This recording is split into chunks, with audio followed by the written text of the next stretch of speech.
Good morning to all of you. Sarvatra Gyanshala की YouTube channel में एक बार पुनः आप सबका बहुत बहुत स्वागत। आज हम सर्किल का लास्ट लेक्चर लेके आए हैं।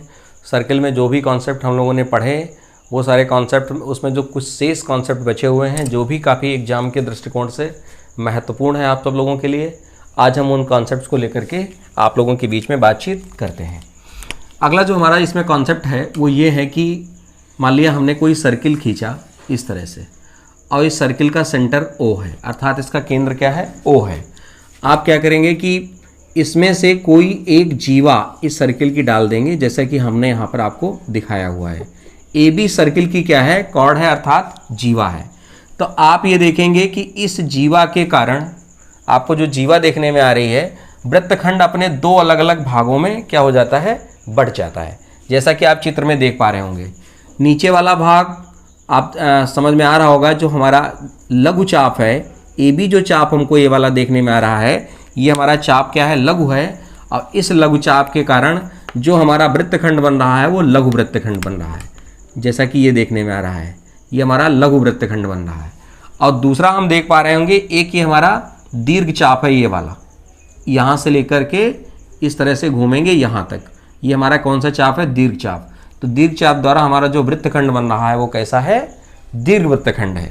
तो हम देखते हैं कि जीवा द्वारा वृत्तखंड अपने अलग अलग भागों में बढ़ जाता है, और जिस प्रकार की जीवा होगी उसी तरह से वृत्तखंड बटेगा। तो आपसे मैं ये जो कहना चाह रहा हूं वो प्रमेय आप सब लोगों के लिए ये है कि किसी भी वृत्तखंड में किसी लघु चाप द्वारा, मान लीजिए आपका चाप लघु AB जो है लघु चाप है, तो लघु चाप द्वारा शेष वृत्तखंड पर जो कोण बनता है, आप देखिए इस तरह से लघु चाप द्वारा शेष वृत्तखंड पर जो कोण बनता है वो कैसा बनता है, चूंकि चाप लघु है, छोटा चाप है, इसीलिए हमारा कोण कैसा बनेगा, न्यून कोण बनेगा। तो हमें इस बात को याद रखना है कि जब चाप कैसा होगा, लघु चाप होगा, तो कोण कैसा बनेगा, कोण हमारा बनेगा न्यून कोण। और न्यून कोण का मतलब आप समझ रहे होंगे कि वो कोण क्या होगा, 90 डिग्री से क्या होगा, कम ही होगा। तो ऐसा चाप जो न्यून कोण है, न्यून कोण द्वारा परिध पर जो कोण बनेगा शेष वृत्तखंड में, वो सदैव क्या होगा, वो आपको न्यून कोण देखने को मिलेगा। तो लघु चाप द्वारा न्यून कोण आपने देखा बना, मान लिया कोई बिंदु C है यहाँ पर, तो कोण ACB लघु चाप AB द्वारा बना कोण जो होगा वो कैसा होगा, न्यून कोण होगा। और दूसरी बात अगर हम कहें, ये वाला हमारा जो दीर्घ चाप AB है, इस दीर्घ चाप द्वारा जो आपका शेष वृत्तखंड, मान लिया इसकी परिध पर कोई बिंदु इस तरह से E है, तो आप कहोगे कि दीर्घ चाप AB द्वारा शेष वृत्तखंड पर, चूंकि चाप दीर्घ है इसीलिए कोण इसमें कैसा बनेगा, अधिक कोण बनता है। तो इस बात को भी आपको याद रखना पड़ेगा। दीर्घ चाप द्वारा शेष वृत्तखंड पर कोण कैसा बनता है, अधिक कोण बनता है। और अधिक कोण से तात्पर्य क्या है कि वो कोण 90 अंश से क्या होगा, बड़ा होगा, 90 अंश से क्या होगा, बड़ा होगा। तो अगर कोण 90 डिग्री से बड़ा है तो आप इस बात को समझेंगे कि वो चाप कौन सा होगा, दीर्घ चाप। तो दीर्घ चाप द्वारा किसी भी वृत्तखंड में लघु चाप द्वारा अंतरित कोण न्यून कोण होता है, और दीर्घ चाप द्वारा अंतरित कोण कैसा होता है, अधिक कोण होता है। इस बात को आप याद रखेंगे। सपोज दैट अगर हम देखें कि कोई भी चाप दीर्घ है, और दीर्घ चाप और लघु चाप को हम डिसाइड कैसे करेंगे, अर्धवृत्तखंड में तो चाप बराबर होंगे, और बाकी अर्धवृत्तखंड के नीचे और ऊपर आप कहीं पर भी, जैसे मान लिया हम एक इस तरह से अर्धवृत्तखंड हमने ये कर लिया, क्यों, क्योंकि इसका डायमीटर है ये, और डायमीटर के कारण वृत्तखंड अपने समान दो भागों में बढ़ जाएगा। तो व्यास के कारण समान दो भागों में बट गया, तो यहां तो आप देखेंगे दीर्घ और लघु चाप बराबर होंगे। उस कंडीशन में कोण भी अलग अलग बराबर हो जाएंगे। तो आप देखेंगे तो ये कोण हमेशा क्या बनता है, 90 अंश का ही बनता है। इसलिए कहा जाता है कि अर्धवृत्त में बना कोण क्या होता है, समकोण होता है। चाहे आप ऊपर बनाएं और चाहे आप नीचे बनाएं, अर्धवृत्तखंड में जो बना कोण क्या होता है, वो समकोण होता है। इस बात से आपको ये बात क्लियर हो गई। क्यों, क्योंकि चाप जितना नीचे है उतना ही ऊपर है, ना तो कोई दीर्घ चाप है ना ही लघु चाप है। चाप दोनों आपस में बराबर हैं, और जब कोई चाप आपस में दो बराबर हो जाते हैं, जैसे कि मान लिया AOB इस वृत्त का व्यास है, जैसा कि चित्र में आपको देखने में आ रहा होगा। अगर AOB इस वृत्त का व्यास है तो आप हर कंडीशन में ये पाओगे कि AOB व्यास द्वारा, चाहे आप ऊपर वाले वृत्तखंड में जो अर्धवृत्तखंड है यहां पर परिधि पर कहीं पर भी आप अगर कोण बनाते हैं तो ये सदैव कितना कोण बनेगा, ये कोण सदैव 90 अंश ही आएगा। और आप कहीं पर भी ऊपर वाले वृत्तखंड में कहीं पर भी आप देखेंगे, मान लिया यहां पर ये बिंदु मान लिया C था, ये बिंदु D है, अगर D पर AB व्यास द्वारा आप चाप बनाओगे तो AB व्यास द्वारा ये चाप आपको इस तरह से ये कोण बन जाएगा, कोण ADB। ये भी कितने अंश होगा, ये भी 90 अंश होगा। तो आप इसके द्वारा AOB व्यास द्वारा आप वृत्तखंड पर कहीं पर भी कोण बनाते हो उसकी परिधि पर, वो कोण सदैव कितना अंश होगा, वो कोण सदैव 90 अंश होगा। इसीलिए कहा जाता है प्रमेय में अर्धवृत्तखंड में स्थित कोण सदैव क्या होता है, समकोण होता है। आप नीचे भी देखें, नीचे वाला भी भाग आप देखें, यहां ना तो कोई दीर्घ चाप है ना ही ये लघु चाप है, तो ये समान वृत्तखंड में बटा है, इसलिए इसकी परिधि पर मान लिया हमने यहां पर आपको कोण हमको पता करना है, तो इस व्यास द्वारा आप देख पाएंगे ये वाला कोण कितने अंश बनेगा, 90 अंश बनेगा। इस व्यास द्वारा यहां पर परिधि पर अगर फिर से कोण आप डिसाइड करने पड़े तो भी कितने अंश बनेगा, 90 अंश बनेगा। प्रत्येक दशा में आप ये कंडीशन पाएंगे कि अर्धवृत्तखंड के अंदर बना कोण सदैव क्या होता है, समकोण होता है। इन सारी कंडीशंस में AOB व्यास द्वारा आपने जो कोण देखे वो कौन कौन से हैं, कोण ACB बराबर कोण ADB बराबर कोण A, मान लिया इस बिंदु का नाम E है, इस बिंदु का नाम F है, कोण AEB ये भी बराबर होगा, और बराबर कोण AFB ये भी बराबर होगा। AFB ये सब कितने कितने अंश के होंगे, 90 अंश के होंगे।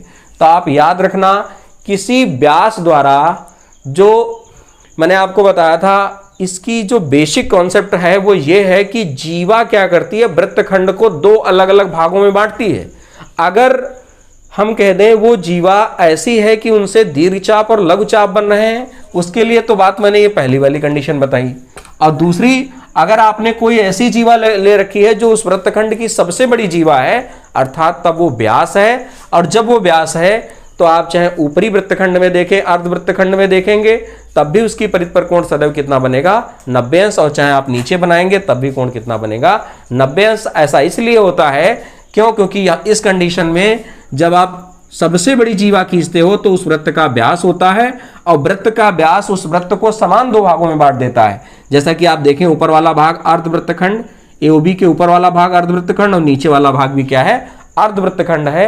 इस कारण आप कहेंगे कि अर्धवृत्तखंड में कहीं पर भी आप परिधि पर कोण बनाएंगे वो सदैव क्या बनेगा, समकोण बनेगा। अतः आप कह सकते हैं कि अर्धवृत्तखंड में बने कोण सदैव क्या होते हैं, समकोण होते हैं। ये बात आपको क्लियर हो गई। अब अगली बात आती है, हम लोगों ने अर्धवृत्तखंड में बने कोणों के बारे में भी जान लिया, वो सदैव क्या होते हैं, समकोण होते हैं। अगला जो हमारा प्रमेय है, इस बात को भी हमें समझना पड़ेगा, वो ये है कि एक ही वृत्तखंड में बने कोण आपस में क्या होते हैं, बराबर होते हैं। हमारे कहने का मतलब क्या है, इस बात को आप समझने का थोड़ा सा प्रयास करिएगा। हमारा कहने का मतलब है, जैसे मान लिया हमने इस वृत्त की कोई जीवा AB खींची, इस वृत्त की कोई जीवा क्या खींची, AB खींची, तो आप देख रहे हैं ये हमारा चाप कैसा है, ये चाप आप अच्छी तरह से समझ पा रहे होंगे। AB, अगर इस चाप की मैं बात कर रहा हूं तो ये हमारा चाप कैसा है, लघु चाप है, और इसके द्वारा शेष वृत्तखंड के परिधि पर कहीं पर भी जो कोण बनेगा, ये वाला कोण, और इसी चाप द्वारा और भी शेष वृत्तखंड पर कहीं पर भी कोण बनेगा, ये वाला कोण, ये दोनों कोण आपस में क्या होंगे, बराबर होंगे। ये इसलिए है बेटा क्योंकि इसी चाप द्वारा कोण आपस में बन रहा है। जब इसी चाप द्वारा कोण बन रहा है तो शेष वृत्तखंड में बने कोण इसी चाप द्वारा वो सब आपस में क्या होंगे, बराबर होंगे। अगर ये कोण आपने थीटा माना है तो ये भी कोण कितना हो जाएगा, थीटा हो जाएगा। कहने का मतलब क्या हुआ, आपने इस जीवा द्वारा, AB जीवा द्वारा, या मान लिया इसको PQ मान ले रहे हैं, PQ जीवा द्वारा, PQ जो लघु चाप है, PQ जो ये वाला चाप आपको दिख रहा है, इस चाप द्वारा आप कहीं पर भी शेष वृत्तखंड पर कोण बनाएंगे। जैसे कि ये कोण अगर 30 अंश आपने देखा तो उस दशा में इसी जीवा द्वारा और कहीं पर भी आप कोण बनाते हैं शेष वृत्तखंड में, तो ये भी कोण कितना बन जाएगा, ये भी कोण आपका कितना हो जाएगा, ये भी 30 अंश हो जाएगा। आप देखें ये वाला कोण अगर आप देख रहे हैं तो ये भी कोण कितने अंश हो जाएगा, 30 अंश हो जाएगा। आप अगर इस बिंदु पर चेक करना चाह रहे हैं इस जीवा द्वारा बना कोण, तो ये भी कितना हो जाएगा, ये भी आपका 30 अंश हो जाएगा। अर्थात तात्पर्य यह है कि किसी भी जीवा द्वारा शेष वृत्तखंड में बने कोण आपस में क्या होते हैं, बराबर होते हैं। किसी भी चाप द्वारा आप देखें PQ चाप द्वारा शेष वृत्तखंड में बने कोण आपस में क्या हो जाते हैं, बराबर हो जाते हैं। जैसा कि आपने देखा, अगर इनका हम सबका आप नाम रख लें ABCD, तो हर कंडीशन में आप पाएंगे कोण PAQ भी 30 डिग्री है, कोण PBQ भी 30 डिग्री है, कोण PCB भी 30 डिग्री है और कोण PDB भी क्या है, PDQ भी क्या है, 30 डिग्री है। तो आपने देखा हर कंडीशन में इस चाप द्वारा बना कोण परिध पर आपस में क्या आ रहा है, बराबर आ रहा है। तो ये बात आपको नहीं भूलनी है कि किसी चाप द्वारा जो एकांतर अंतःकोण खंड में बने कोण होते हैं वो सब क्या होते हैं, आपस में बराबर होते हैं। और जैसा कि आप सब लोगों ने चित्र में देखा, आप इस प्रमेय को नोट कर सकते हैं कि किसी चाप द्वारा शेष वृत्तखंड में बने कोण आपस में क्या होते हैं, बराबर होते हैं। उस पर आप परिध पर जितने भी कोण बनाते चले जाएंगे वो सारे कोण आपस में क्या हो जाते हैं, बराबर हो जाते हैं। और आप चाहें तो इन सब चीज़ों को कंस्ट्रक्शन के जरिए अपनी कॉपी पर एक सर्किल को ड्रॉ करिए। जो भी मैं प्रमेय आप लोगों को बता रहा हूं उन सारी प्रमेयों को आप सत्यापन भी करिए, कॉपी पर ड्रॉ करिए। आप उस सर्किल के अंतर्गत उनको कोणों को मापिए और कोणों को मापने के दौरान हर बार में ये पाएंगे कि अर्धवृत्तखंड जब बना होगा तो आप देखेंगे उसकी परिध पर कोण सदैव 90 अंश होगा। आप देखेंगे अगर कोई लघु चाप द्वारा बना कोण आएगा तो जो शेष वृत्तखंड पर कोण होगा तो वो लघु कोण होगा, अर्थात 90 डिग्री से कम अर्थात न्यून कोण होगा। और आप देखेंगे कि इस चाप द्वारा परिध पर कहीं पर भी कोण बन रहा है वो आपस में क्या आ रहे हैं, बराबर आ रहे हैं। ये सारी कंडीशंस को आप चांदे की सहायता से माप करके भी देख लीजिए, कंस्ट्रक्शन करके देखिए। आप सर्किल खींचेंगे, जो भी प्रॉपर्टी मैं बता रहा हूँ वो सारी प्रॉपर्टी आपको होल्ड करेंगी और ये बात आपके दिमाग में कॉन्सेप्ट बिल्कुल हमेशा के लिए बैठ जाएगा, क्योंकि चीज़ों को आपने स्वयं लर्निंग बाय डूइंग करके सीखा है, आपने देखा है। आपके दिमाग में अनुभव सदैव के लिए साझा हो जाएंगे और उस चीज़ को आप कभी नहीं भूलेंगे। और अगली बात हम अगर इसमें करें, हमने देखा कि अर्धवृत्तखंड में बने कोण आपस में बराबर अर्थात समकोण होते हैं। जो किसी चाप द्वारा शेष वृत्तखंड में बने कोण आपस में क्या होते हैं, बराबर होते हैं। इस सारी चीज़ों को भी आपने जाना। और अगली जो हमारी प्रमेय है वो ये है कि जैसे मान लिया इस तरह से एक सर्किल मैंने खींच दिया है, तो सर्किल जब मैंने खींचा है तो सर्किल में हम किसी भी सर्किल की स्पर्श रेखा के बारे में हम आप सब लोगों से चर्चा करना चाह रहे हैं कि सर्किल की स्पर्श रेखा क्या होती है। तो वह रेखा जो वृत्त को उसकी परिधि पर किसी एक बिंदु पर स्पर्श करती हुई निकल जाती है वो क्या कहलाती है, उस वृत्त की स्पर्श रेखा कहलाती है। आप देखें ये हमारी स्पर्श रेखा AB है जो उस सर्किल को उसकी परिधि पर स्थित बिंदु P पर क्या करती जा रही है, टच करती हुई जा रही है। PAPB इस वृत्त की क्या होगी, स्पर्श रेखा हो जाएगी। तो आप ये बात कह सकते हैं कि वृत्त की जो स्पर्श रेखा है, वृत्त की जो स्पर्श रेखा है वो क्या है, APB है। APB सर्किल की क्या है, टेंजेंट है। तो आप ये कह पाओगे कि किसी भी वृत्त की स्पर्श रेखा वृत्त को सदैव किसी एक ही बिंदु पर स्पर्श करती है। ऐसा नहीं है आपको जैसा कि देखने में आ रहा होगा सर यहां पर भी टच कर रहा है, यहां पर भी कर रहा है, वो आपको देखने में भले लेकिन टच हमेशा एक ही बिंदु को करते हुई जाती है। तो वृत्त को किसी एक बिंदु पर जब टच करती हुई निकल जाती है वो उस वृत्त की क्या कहलाती है, स्पर्श रेखा कहलाती है। और जब हम वृत्त की स्पर्श रेखाओं की बात कर रहे हैं बेटा, तो आप मुझे बताइए कि वृत्त पर कुल कितनी स्पर्श रेखाएं ऐसी आप खींच सकते हैं। तो आपका जवाब होगा सर ऐसी तो बहुत सारी स्पर्श रेखाएं हम वृत्त पर खींच सकते हैं। आपका जवाब बिल्कुल सही है बेटा। क्यों? क्योंकि आप चाहे जितनी भी स्पर्श रेखा वृत्त से होकर के गुजारें, आपके ऊपर डिपेंड करता है। आप चाहे जितनी भी गुजार लें, ऐसी बहुत सारी स्पर्श रेखाएं आप वृत्त के परिधि से होती हुई जाती हुई निकालेंगे। लेकिन ये बात आप ध्यान रखिएगा कि वो जो वृत्त की स्पर्श रेखा है वो वृत्त को किसी एक निश्चित बिंदु पर ही स्पर्श करेगी, दो अलग अलग बिंदुओं पर स्पर्श नहीं करेगी। इस बात को हमें ध्यान रखना है।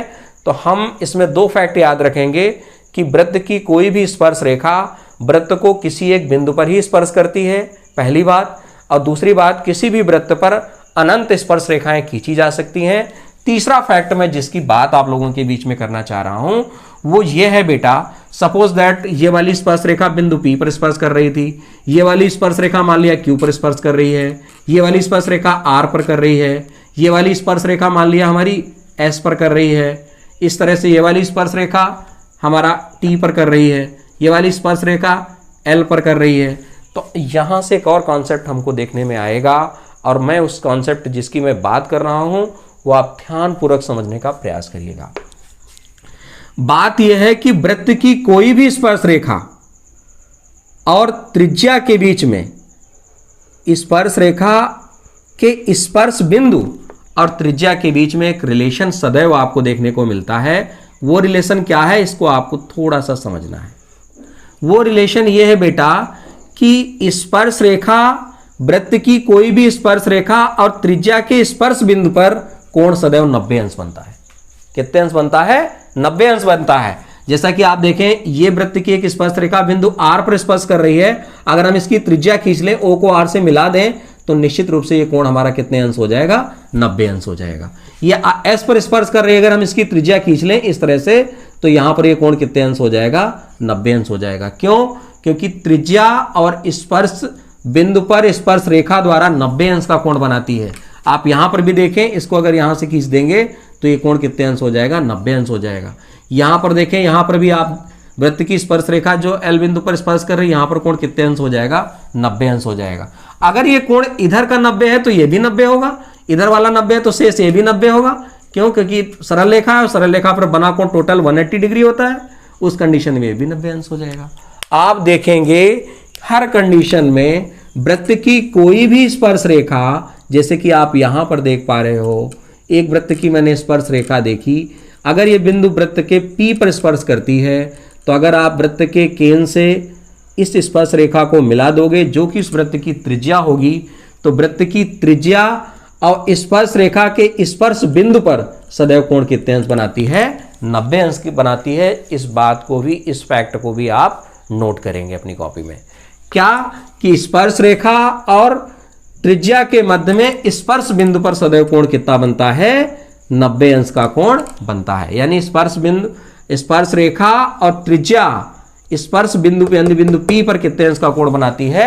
90 अंश का कोण बनाती है। और जब ये इधर 90 अंश का कोण बना रही है, मैंने बताया कि एक तरह से सरल रेखा है, तो आप देखें शेष कोण ये भी कितना हो जाएगा? 90 अंश, क्योंकि टोटल कोण कितना होता है? 180 अंश।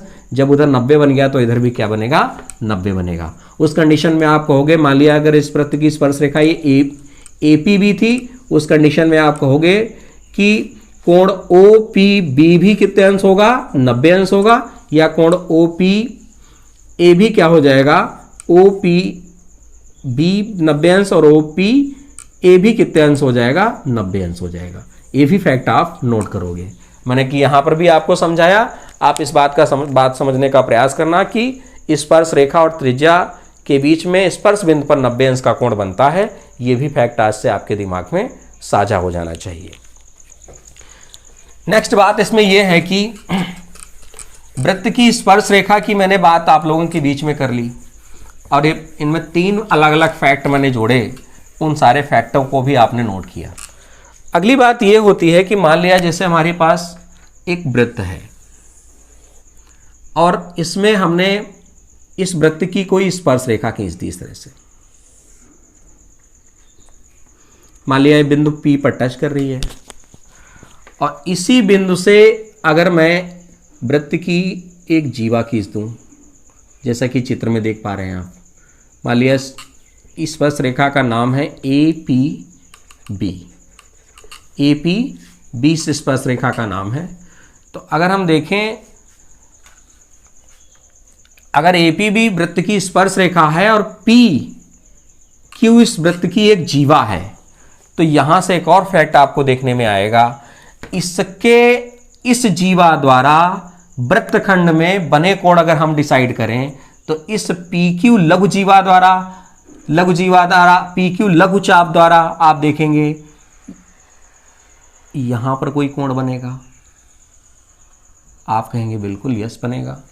और दूसरी चीज, दूसरा जो दीर्घचाप PQ ये वाला है, इसके कारण शेष वृत्तखंड पर यहां पर कोई कोण बढ़ेगा इस तरह से, आप कहेंगे बिल्कुल बनेगा सर।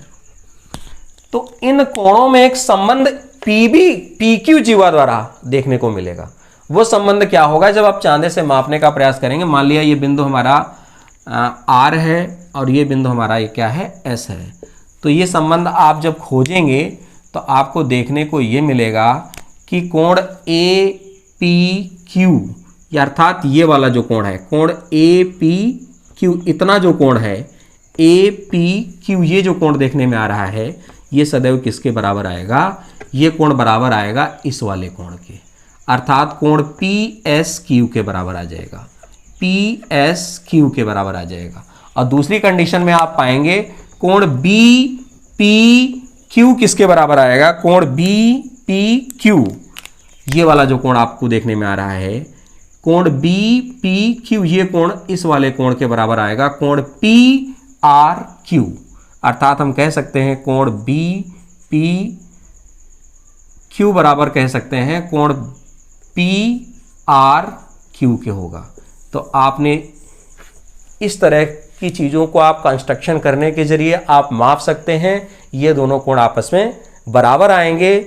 चूंकि वैसे तो कोण आप जो भी मैंने आपको बेसिक कॉन्सेप्ट पढ़ाए उनसे भी निकाल पाएंगे, लेकिन जब इस तरह के फैक्ट आपको याद रहेंगे और कंस्ट्रक्शन करके आपने समझा भी होगा चीज़ों को, तो फिर ये बात आपको जब क्वेश्चन हल करने के लिए निकलेंगे तो वहाँ पर समय आपको नहीं लगेगा। नेक्स्ट बात हम इसमें जो करना चाह रहे हैं, हमने वृत्त की स्पर्श रेखा तो आपको समझा दी, लेकिन वृत्त की छेदिका भी होती है कोई। छेदिका का मतलब जैसे कि ये आप देख पा रहे होंगे, एक वृत्त की छेदक रेखा है जो वृत्त को अलग अलग बिंदुओं पर काट रही है। एक बिंदु P है और एक बिंदु क्या है, Q है। तो अगर हम कह दें कि L कोई वृत्त की क्या है, छेदक रेखा है, जो क्या कर रही है, जो वृत्त को दो अलग अलग बिंदुओं P और Q पर काटती हुई क्या कर रही है, छेदती हुई क्या कर रही है, निकल जा रही है। तो इस वृत्त की क्या कहलाएगी, छेदक रेखा कहलाएगी। इस बात को अभी आप ध्यान में रखिएगा। ये कॉन्सेप्ट मैंने इसलिए बताया क्योंकि आगे के जो मैं कॉन्सेप्ट बताऊंगा उसमें इसका काम आएगा। जैसे कि वो कॉन्सेप्ट क्या है, अगर हम उनकी चर्चा करते हैं, वृत्त की छेदक रेखा अगर आपने देख ली तो आप देखिए नेक्स्ट जो कॉन्सेप्ट मैं जो बताना चाह रहा था उसमें मैंने बताया कि इसका यूज होगा, और वो कॉन्सेप्ट है क्या। वो कॉन्सेप्ट ये है बेटा, मान लिया कि इस सर्किल का सेंटर ये O है, तो अगर आप क्या करेंगे, वृत्त के किसी बाह्यतम बिंदु से, मान लिया ये बिंदु P है यहां पर, अगर इस बाह्यतम बिंदु से इस वृत्त के ऊपर कोई स्पर्श रेखाएं आप खींचते हैं, जैसा कि आप चित्र में देख पा रहे हैं, मान लिया पहली स्पर्श रेखा आपने खींची, स्पर्श रेखा क्या, स्पर्श किरण आप कह दीजिए,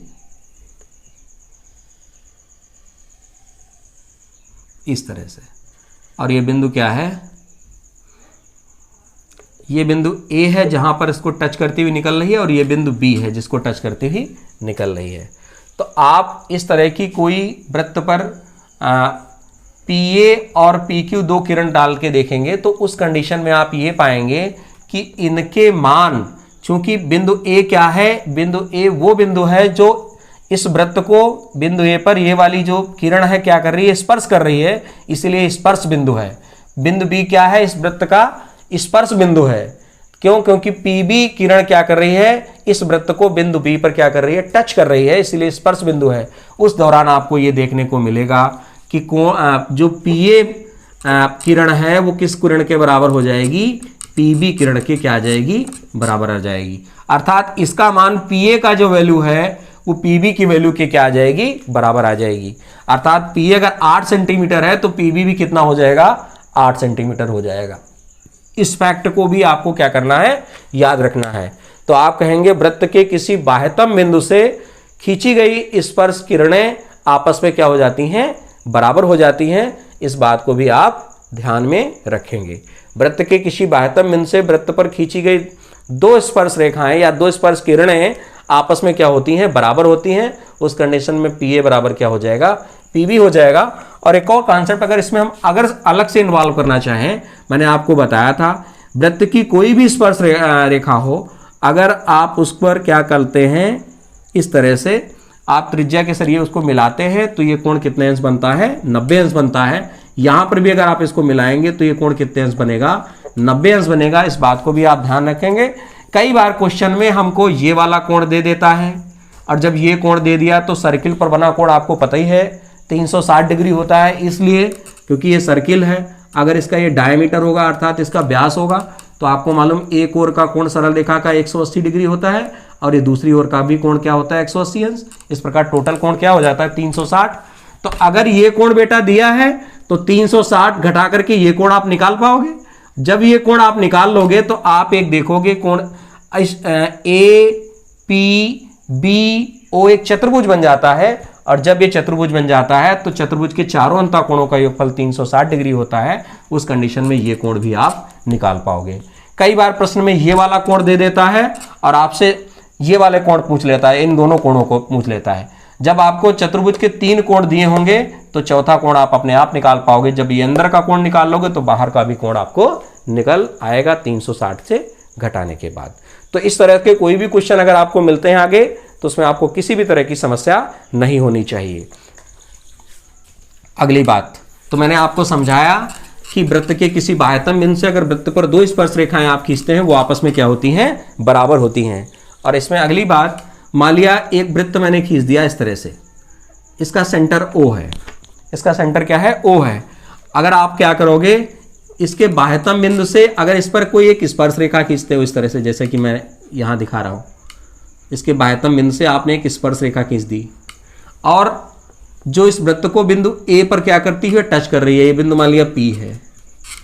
स्पर्श रेखा से किरण कहना ठीक है, क्योंकि यहां से निकल रही है और यहां से सीधे तक जा रही है, तो एक निश्चित बिंदु है जहां पर इसका ये प्रोग्रेसिव है सिरा, तो किरण कहना ठीक है। पुस्तकों में स्पर्श रेखा लिखा रहता है, जो मेरे हिसाब से बिल्कुल ठीक नहीं है। आगे आप देखेंगे बिंदु P से एक छेदक किरण गुजारेंगे जब आप इस तरह से, जो वृत्त को दो अलग अलग बिंदुओं पर जैसा कि देखने में आ रहा है काट रही है। मान लिया ये बिंदु आपका है B और ये बिंदु है C, तो यहां पर भी एक नया कॉन्सेप्ट आपको देखने में आता है। वो कॉन्सेप्ट ये है, आप उसको चेक करने के बाद ये पाओगे कि PA² बराबर क्या होगा, अर्थात वृत्त के जो स्पर्श किरण है उसका मान अगर इसके वर्ग के बराबर आप इस दूरी को मापोगे जिस स्पर्श बिंदु के, तो PA² बराबर हो जाएगा PC इंटू PB। क्या हो जाएगा, या आप ऐसे कह सकते हैं PB into PC। PB into क्या हो जाएगा, PC। इसको और इसके गुणनफल के क्या आ जाती है, बराबर आ जाती है।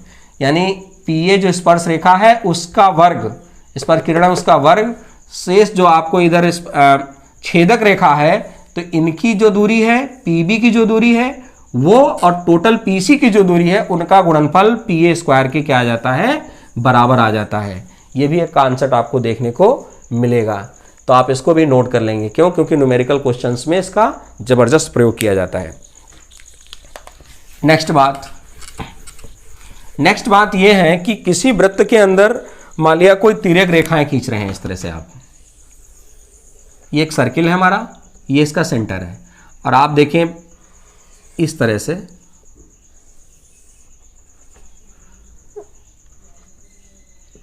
ABCD, इस तरह से दो अलग अलग जीवाएं आपने देखी। AB और CD दो अलग अलग जीवाएं हैं जो वृत्त को किसी एक बिंदु P पर क्या कर रही हैं, टच कर रही हैं। टच करने के दौरान आपको एक निश्चित निष्कर्ष देखने को यह प्राप्त होगा। वो निष्कर्ष ये होगा कि ये AB मान ली और ये आप CD मान लीजिए। इस तरह से आप देख रहे हैं ABCD दो जीवाएं बिंदु P पर टच कर रही हैं। उस कंडीशन में आप पाओगे कि PA इंटू PB बराबर हो जाएगा PC इंटू PD के। PC इंटू किसके बराबर हो जाएगा, PD के। ध्यान रखना ये दोनों इस जीवाएं जिस बिंदु पर मिल रही हैं वो उस सर्किल का सेंटर नहीं है, उस वृत्त का केंद्र नहीं है। आप अच्छी तरह से इस बात को ध्यान रखना। उस कंडीशन में आप ये पाओगे कि ये जो दूरी है और ये जो दूरी है, इनका गुणनफल आप जब करोगे तो इस वाली दूरी और इस वाली दूरी के गुणनफल के क्या आएगा, बराबर आएगा। अगली बात मैं इसमें ये करना चाह रहा हूं,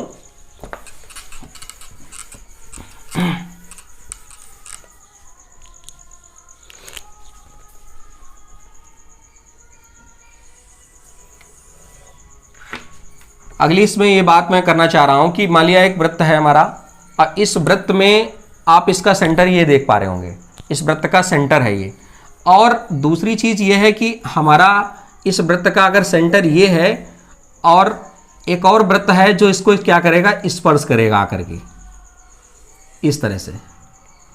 ये दूसरा हमारा सर्किल है, जो सर्किल क्या कर रहा है, इस वाले पहले वाले सर्किल को किसी एक बिंदु पर क्या कर रहा है, टच कर रहा है। मान लिया वो बिंदु क्या है, P है। इस सर्किल का सेंटर O है, इस सर्किल का सेंटर O डैश है। तो आप ये देखोगे कि जब आप इसको त्रिज्या द्वारा मिलाओगे इस तरह से, तो O डैश जो दोनों सर्किल के सेंटर को जब आप मिलाओगे तो उस दौरान बिंदु P इसके इस रेखाखंड पर ही स्थित होगा। इस रेखाखंड यानी स्पर्श बिंदु आप कह सकते हो O डैश जो है ये एक सरल रेखा के रूप में प्राप्त होगा। अर्थात कह सकते हो कि O डैश जो आपको रेखाखंड देखने में आ रहा है, क्यों कैसे रेखाखंड बना, वृत्त के दोनों केंद्रों को मिलाने के बाद, तो उस दौरान आप देखोगे बिंदु P क्या होगा, इस रेखा पर स्थित होगा, अर्थात संरेख बिंदु होगा। O डैश का संरेख बिंदु क्या होगा, P होगा। इस बात को भी आपको क्या करना है, याद रखना होगा। ठीक है। और मेरे ख्याल से इसमें कॉन्सेप्ट जो छूट रहे होंगे, हाँ एक और कॉन्सेप्ट मैं आप लोगों को बता दूं, वो ये है कि मान लिया इस तरह का कोई सर्किल है और कोई दो रेखाएं सर्किल को बाहरी बिंदु पर आकर के काट रही हैं, जैसा कि आप देख पा रहे होंगे चित्र के अनुसार। ये मान लिया बिंदु A है, ये बिंदु B है, ये बिंदु C है और ये बिंदु क्या है, D है। और जो बिंदु P पर आकर के क्या हो रहा है, मिल रहा है। तो आप यहां से एक और कॉन्सेप्ट पाओगे। वो कॉन्सेप्ट क्या होगा, वो कॉन्सेप्ट ये होगा कि PA इंटू PB किसके बराबर हो जाएगा, PC इंटू PD के बराबर हो जाएगा। PC इंटू क्या हो जाएगा, PD के बराबर हो जाएगा।